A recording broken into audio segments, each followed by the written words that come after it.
Estamos de volta, indo ao vivo atualizar o caso que chocou os brasilienses e todo o país. 3 pacientes mortos numa UTI, 3 técnicos de enfermagem, 3 assassinatos cruéis. Um hospital particular e muitas perguntas sem respostas. A motivação dos homicídios ainda é desconhecida, mas uma pergunta que não quer calar. Ainda pode haver mais vítimas? É isso que nós vamos saber agora com Carlos Capelli. Bom dia.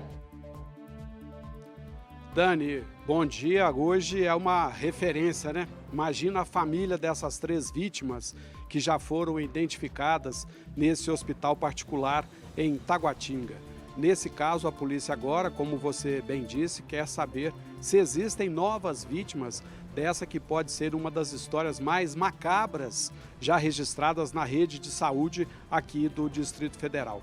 Pelo menos 3 pacientes internados na UTI desse hospital em Taguatinga, Anchieta, teriam recebido aplicações através de seringa direto na veia de um dos rapazes que trabalhava nessa instituição, que é o enfermeiro, um técnico de enfermagem. Eles estão presos, são 3, a polícia já identificou.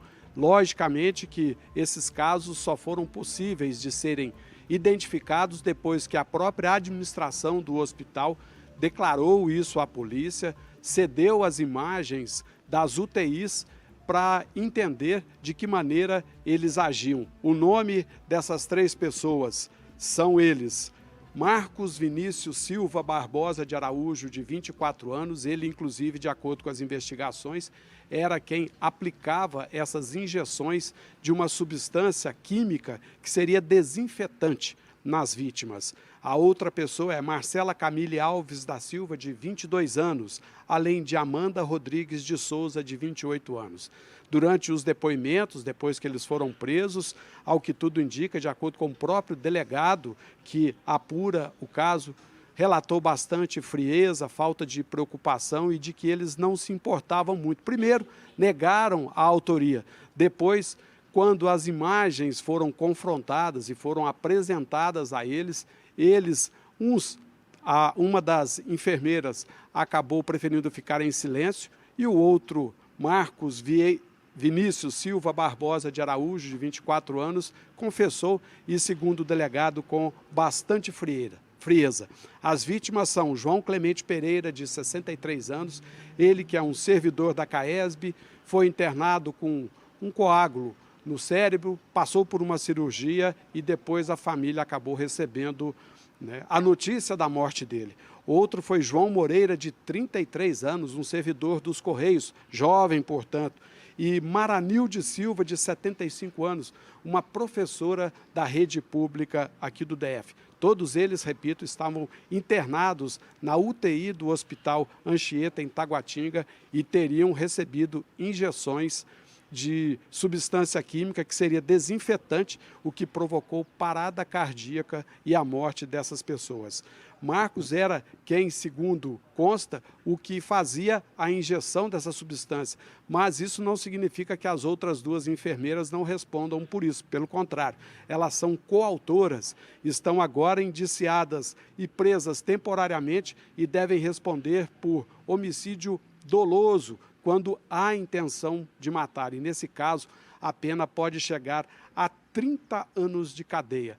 É uma história, né, Dani, lamentável, que a gente fica imaginando o que passa na cabeça, inclusive das pessoas que, nesse momento, estão internadas nessa casa. A gente sabe que existe aí a responsabilidade por parte do hospital, porque, afinal de contas, foi quem acionou a polícia a apurar essas informações e chegar à conclusão da causa mortes dessas 3 pessoas, mas enfim, isso não isenta da responsabilidade, até porque quem está no ambiente de unidade de terapia intensiva, a gente precisa imaginar que está recebendo todos os cuidados, está sendo acompanhado por uma equipe médica, está sendo monitorado o tempo todo e não faz o menor sentido entender que o desfecho desses pacientes tenha sido a morte. Eles poderiam até sofrer qualquer tipo de outra situação, mas não, né, pelas pessoas que deveriam cuidar da saúde de quem lá estava internado. É de não acreditar, né, Dani? Aonde a gente vai parar com essa história? Essa história, Capelli, realmente ela é de indignar qualquer um. E eu gostaria, Capelli, que você frisasse com a gente se já existe a possibilidade de novas vítimas.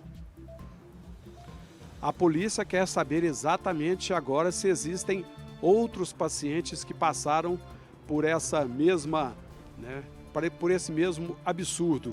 Na verdade, com as informações sendo divulgadas pela imprensa, pela polícia, é muito provável que alguém mais possa entender o que tem acontecido. O hospital ainda não manifestou dizendo que existem novas vítimas. O que eles têm feito, segundo a nota oficial que eles próprios divulgaram, é de que estão facilitando ao máximo as informações, os acessos às imagens do circuito de câmera para poder tentar identificar se existe ainda alguma nova vítima. Mas um hospital naquele padrão, daquele tamanho, e vale dizer que esse técnico em enfermagem, Marcos Vinícius Silva Barbosa de Araújo, de 24 anos, trabalhava na unidade há pelo menos um ano. Vai saber o que já não aconteceu aí para trás, né, Dani? Que situação! A possibilidade de novas vítimas aí é grande. Capelli, eu recebi informações também de que o delegado informou que recolheu os celulares desses investigados, né? Então a gente vai aguardar também a perícia desses telefones, que ela pode nos dar muitas respostas que a gente está procurando, né? Com toda certeza, eles receberam e apreenderam, né, esses celulares que foram apreendidos, levados para a perícia para saber que tipo de mensagem eles trocavam e se existe alguma motivação específica para esse tipo de crime. Na verdade, o modus operandi, pelo que eu entendi, era sempre o mesmo. Era aplicada a substância, no mesmo padrão, da mesma maneira e, no primeiro momento, o Marcos disse que ele apenas obedecia e seguia a medicação que havia sido prescrita pela equipe médica. Depois, sim, que teve as imagens confrontadas, o delegado mostrou literalmente ele dentro, né, do quarto, junto com o paciente em UTI, em estado extremamente delicado, aplicando as injeções. Uma dessas enfermeiras, Dani, para você ter uma ideia, chegou a negar a autoria, disse que não tinha participação, mas também quando foi se verificar as imagens, percebeu que ela ficava na porta do quarto, vigiando o movimento para saber se tinha mais alguém chegando para poder, né, identificar o que estava acontecendo. Essa investigação, iniciada primeiro dentro do próprio hospital, por uma equipe que percebeu o que estava acontecendo, que decidiu acionar a polícia e a partir daí as investigações começaram a ganhar peso. Esses crimes podem, repito, gerar penas que vão até 30 anos de cadeia para esses três, né, enfermeiros. Agora o hospital com certeza também deve passar por algum tipo de responsabilização. A situação atual é que tudo corria em segredo de justiça até bem pouco tempo, até essas informações serem publicadas e, ao que tudo indica, tem mais gente aí que, se tiver alguma dúvida, e nesse período essas mortes foram registradas entre novembro e dezembro do ano passado. Então, enfim, se algum familiar ainda entende que essa situação é possível, precisa fazer contato com a Polícia Civil o mais rápido possível, prestar o depoimento, para aí sim a gente tentar descobrir se existem mais vítimas nesse caso que, repito, Dani, é uma das histórias mais macabras já registradas aqui na rede de saúde do Distrito Federal. Justo na capital do Brasil, onde a gente tem as maiores referências da nossa medicina, entender que isso aconteceu é, no mínimo, um fato sem a menor justificativa, sem a menor, né, lógica de ter acontecido. E vale dizer, repito, todo procedimento dentro de uma unidade de terapia intensiva precisa ser revisado, precisa ser acompanhado. Uma pessoa que acompanha um paciente em estado crítico precisa estar monitorado o tempo todo. Não só o paciente, mas a equipe médica precisa saber se a pessoa recebeu de fato a medicação, se foi na dosagem certa, que tipo de reação essa medicação provocou, para saber se o paciente, enfim, tem mais chances, porque sempre o risco é muito grande para quem está em uma UTI, Dani. Capelli, muito obrigada pelas informações. Você é prioridade total. Qualquer coisa é só nos acionar aí direto da DPE. Até já. Nós vamos continuar falando desse assunto dos 3 técnicos de enfermagem de um hospital particular que eles estão presos mesmo após a audiência de custódia. O delegado do caso explica os detalhes agora pra gente.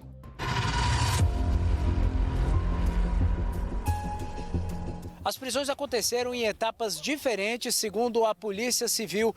Na primeira leva, 2 funcionários técnicos em enfermagem ligados ao hospital foram presos no último dia 11, decretada a prisão temporária. Já na última quinta-feira, dia 15, um terceiro funcionário, uma técnica de enfermagem, também foi presa, suspeita de fazer parte do esquema. Ainda não se sabe o que motivou ao grupo a agir com essas mortes, nem quais seriam os ganhos. Mas, segundo a Polícia Civil, foi tudo feito de forma deliberada. Vamos ouvir um pouquinho os detalhes dessa operação com o delegado responsável pelas investigações. O técnico de enfermagem ele acabou confessando após ver os vídeos. Antes de ver o vídeo, ele negou qualquer tipo de conduta, mas o vídeo demonstra de forma cabal a ação deles. E ele confirmou a ação praticada. Existem elementos convincentes de que o técnico de enfermagem ele se passou pelo médico, ele entrou no sistema que estava aberto, o sistema que faz a prescrição dos medicamentos no hospital, por 2 vezes, e se passando pelos médicos, ele prescreveu esse medicamento. Ele também foi até a farmácia, buscou os medicamentos, ele preparou os medicamentos, ele escondeu os medicamentos no jaleco e ele aplicou esses medicamentos na veia dos pacientes. E eles também aguardavam a reação desses pacientes, porque esse medicamento, uma vez injetado diretamente na veia, o que não deve ser feito, provoca parada cardíaca. Em poucos segundos depois da aplicação, esses pacientes apresentavam parada cardíaca. E esse técnico ainda realizava massagem cardíaca, tentando salvar o paciente que ele tinha aplicado a medicação, tentando matar. Inclusive, em um dos casos, quando esse medicamento acabou, ele não teve acesso mais a esse medicamento, ele pegou o desinfetante que estava no leito e por mais de 10 vezes, através de uma injeção na veia, aplicou sobre esse paciente, o que causou também a morte. Ele tentava salvar o paciente, ele tentava fazer uma manobra cardíaca, tentando salvar o paciente, porque os outros integrantes da equipe estavam no quarto nesse momento. Após diversas paradas cardíacas, houve a suposta aplicação de um desinfetante e depois dessa aplicação, que foi inclusive mais de uma ocasião, o paciente acabou evoluindo para óbito. A conduta dessas técnicas de enfermagem, elas foram negligentes. Elas sabiam qual era a substância que ele estava usando, tanto no medicamento quanto no desinfetante. Elas sabiam que a aplicação direta na veia daqueles produtos poderia causar a morte e mesmo assim elas não interviram e não fizeram nada. Elas estavam nos leitos dessas pessoas, elas viram, nas filmagens elas demonstram que elas ficavam olhando a porta para ver se os terceiros não entravam. Eles aplicaram de uma forma irregular, não controlada, de uma forma inadequada, então eles com certeza sabiam dos efeitos potenciais dessa medicação. Mas o hospital, assim que detectou, através da comissão de óbito, assim que eles analisaram as câmeras e os prontuários, eles imediatamente rechaçaram a conduta dessas pessoas e procuraram a polícia denunciando o que havia acontecido nesse hospital particular. Eles trabalharam cerca de 5 anos em hospitais diversos, em hospitais privados e hospitais públicos. Então vai ser feito um levantamento das pessoas que faleceram com as mesmas características desses homicídios. Assim que o hospital desconfiou que aquelas mortes poderiam ter sido provocadas, o hospital demitiu essas pessoas. Inclusive, um deles, que é o técnico, já estava trabalhando numa UTI infantil de um hospital em Taguatinga, particular. A pena para esses crimes, para cada um deles, é de 12 a 30 anos.